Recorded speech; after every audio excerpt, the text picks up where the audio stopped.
Hello viewers, আসসালামু আলাইকুম। Welcome back to my channel. আজকে আবারও সবাইকে স্বাগতম জানাচ্ছি আমার নতুন আরও একটি রেসিপি দেখার জন্য। আজকে আমি আপনাদের সাথে খুবই মজাদার একটি পিঠা রেসিপি শেয়ার করব, আর সেটা হলো মুখে দিলে মিলিয়ে যাবে নরম তুলতুলে দুধে ভেজানো ক্ষীরডুবি পিঠা। নরম তুলতুলে ক্ষীরডুবি পিঠা তৈরি করার জন্য আমাদের কিন্তু খুব বেশি উপকরণের প্রয়োজন হয় না। ঘরে থাকা সামান্য কিছু উপকরণ দিয়ে কিন্তু খুব সহজে তৈরি হয়ে যাবে। আশা করছি আমার আজকের এই ক্ষীরডুবি পিঠা রেসিপিটা আপনাদের কাছে খুবই ভালো লাগবে। চলুন তাহলে দেখে নেওয়া যাক এই ক্ষীরডুবি পিঠা রেসিপিটি কিভাবে তৈরি করতে হয়। প্রথমে চুলায় একটা প্যানে দিয়ে দিচ্ছি 1 টেবিল চামচ ঘি। এই পর্যায়ে ঘিয়ের পরিবর্তে কিন্তু আপনারা তেল কিংবা বাটার ইউজ করতে পারেন, তবে ঘি ব্যবহার করলে পিঠার মধ্যে খুব সুন্দর একটা স্মেল পাওয়া যাবে। তারপর আমি এখানে অ্যাড করে দিচ্ছি 2 কাপ পরিমাণ গরুর দুধ। এখানে আমি ফুল ক্রিম দুধটাই ব্যবহার করছি, আর এই দুধটাকে আমি খুব ভালোভাবে জাল করে নিয়েছি। তারপর আমি অ্যাড করে দিচ্ছি 1/2 টেবিল চামচ লবণ বা স্বাদ অনুযায়ী। এখন দুধটা ফুটে ওঠা পর্যন্ত একটু অপেক্ষা করছি। বন্ধুরা, যারা আমার এই ভিডিওটি দেখছেন প্লিজ চ্যানেলটি সাবস্ক্রাইব করে সাথে থেকে যাবেন, আর যারা সাবস্ক্রাইব করেছেন তাদেরকে অসংখ্য ধন্যবাদ। দেখতেই পাচ্ছেন দুধ কিন্তু খুব ভালোভাবে ফুটে উঠেছে। এখন এর মাঝে অ্যাড করে দিচ্ছি 2 টেবিল চামচ চিনি। এখন চিনির সাথে দুধটাকে খুব ভালোভাবে মিশিয়ে নিচ্ছি।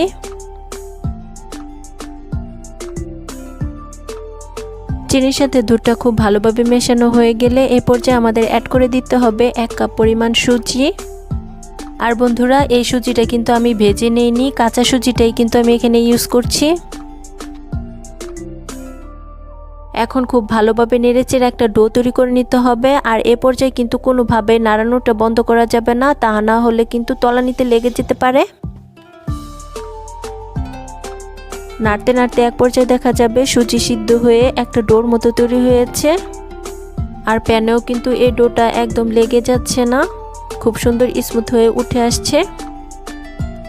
এ পর্যায়ে আমাদের বুঝতে হবে ক্ষীরডুবি পিঠা তৈরি করার জন্য এই ডোটা আমাদের পারফেক্টভাবে তৈরি হয়েছে। এখন আমি এই ডোটা একটা প্লেটে তুলে নিচ্ছি। এখন এই সুজির ডোটা হালকা ঠান্ডা হওয়া পর্যন্ত অপেক্ষা করছি। এখন আমি এর মধ্যে অ্যাড করে দিচ্ছি 2 টেবিল চামচ ময়দা, তবে ময়দার পরিবর্তে কিন্তু এখানে আটাটাও ব্যবহার করা যাবে। তারপর আমি এখানে অ্যাড করে দিচ্ছি 1/2 চা চামচ বেকিং পাউডার। এখন সুজির ডোর সাথে শুকনো উপকরণগুলো খুব ভালোভাবে মিশিয়ে নিচ্ছি।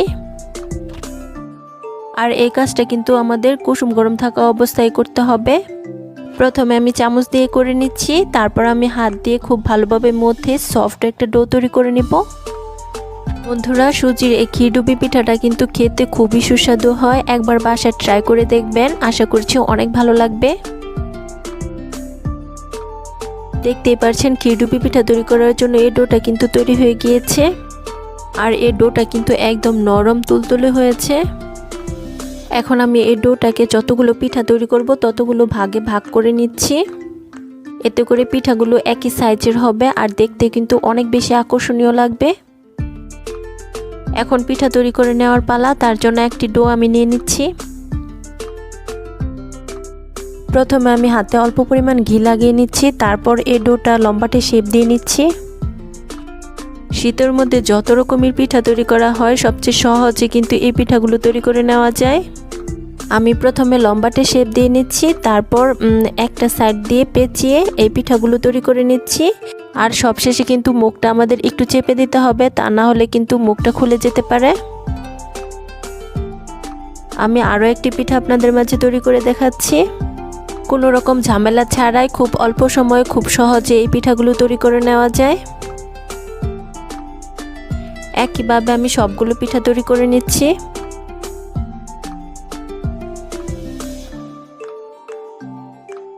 দেখুন বন্ধুরা, আমার কিন্তু সবগুলো পিঠা তৈরি করে নেওয়া হয়ে গিয়েছে। এখন আমি সবগুলো একটা প্লেটে তুলে নিচ্ছি। এখন আমাদের এই পিঠাগুলো ভেজে নিতে হবে। তার জন্য চুলায় একটা প্যানে পর্যাপ্ত পরিমাণ তেল দিয়ে দিচ্ছি। তেলটা খুব ভালোভাবে গরম হয়ে গেলে একে একে আমি পিঠাগুলো দিয়ে দিচ্ছি। তবে তেলটা কিন্তু আগে থেকে খুব বেশি গরম করে ফেলা যাবে না, তা না হলে কিন্তু পিঠার উপরটা কালার চলে আসবে আর ভিতরটা কাঁচা থেকে যাবে। পিঠার একটি সাইড হয়ে গেলে পিঠাগুলো আমাদের খুব সাবধানে উল্টে দিতে হবে। একটু সময় নিয়ে আমাদের এই পিঠাগুলো ভেজে নিতে হবে। খুব বেশি জাল দিয়ে কিন্তু এই পিঠাগুলো ভাজা যাবে না, তা না হলে কিন্তু ভিতরটা একদমই কাঁচা থাকবে। দেখতেই পাচ্ছেন দুটি পাশ উল্টে পাল্টে পিঠাগুলো আমি খুব ভালোভাবে ভেজে নিয়েছি আর খুব সুন্দর একটা কালার চলে এসেছে। এখন আমি এই পিঠাগুলো একটা ছাঁকনি দিয়ে খুব ভালোভাবে তেল ঝরিয়ে তুলে নিচ্ছি। এখন এই পিঠাগুলো আমাদের দুধে ভেজানোর পালা, তার জন্য চুলায় আবারও একটি প্যান বসিয়ে দিয়েছি। এখন প্যানের মধ্যে আমি নিয়ে নিচ্ছি 1 লিটার পরিমাণ গরুর দুধ। সাথে অ্যাড করে দিচ্ছি সুন্দর একটা ফ্লেভারের জন্য 2টি এলাচ। এলাচের মুখ দুটি আমি ফাটিয়ে দিয়েছি স্বাদের ব্যালেন্সের জন্য। সাথে অ্যাড করে দিচ্ছি 1/2 চা চামচ লবণ। এ পর্যায়ে আমি অ্যাড করে দিচ্ছি 1/2 কাপ পরিমাণ চিনি। আর চিনির পরিমাণটা আপনারা বুঝিয়ে দিবেন, যে যেরকম মিষ্টি খেতে পছন্দ করেন ঠিক ততটাই দিয়ে নেবেন। এখন এই দুধটা আমি খুব ভালোভাবে ফুটিয়ে নিচ্ছি।